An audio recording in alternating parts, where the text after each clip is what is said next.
শেখ ফরিদ রহমাতুল্লাহি আলাইহি রাস্তার মধ্যে ডাকাতদের সম্মুখীন হলে ডাকাত বলে কি আছে দিয়া দাও, কয় এই ঠিকানা ছাড়া কিচ্ছু নাই। কয় তুমি যখন কিছু নিয়ে আইসো না তাইলে তোমারে তো আজকে কল্লা ফলাইয়া দিমু। শেখ ফরিদ রহমাতুল্লাহি আলাইহি বলেন কিছু থাকলে নিয়ে নিতা, শুধু শুধু আমার হত্যা করলে লাভ হবে কি? কয় লাভ লোকসান বুঝি না, প্রতিদিন 100 মানুষ হত্যা করে আমি নাস্তা খাই, 99টা করছি, আজকে তুমি 100 নম্বর। শেখ ফরিদ রহমাতুল্লাহি আলাইহি কয় আমি যদি 100 নম্বর হই, তুমি যদি প্রতিদিন যদি 100 মানুষ হত্যা করে নাস্তা খাও, তুমি আমারে মারার আগে, আমি মৃত্যুর আগে আমি তোমার কাছে একটা প্রশ্নের উত্তর জানতে চাই, আমার শেষ ইচ্ছা। সুবহানাল্লাহ।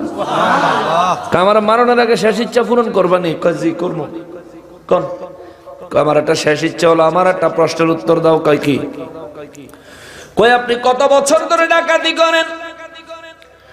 কয় জীবনে যেদিন বুঝ হয়েছে, জ্ঞান হয়েছে, ওই দিন থেকে ডাকাতি করি, আমাদের বংশ পরস্পরে ডাকাতির পেশা।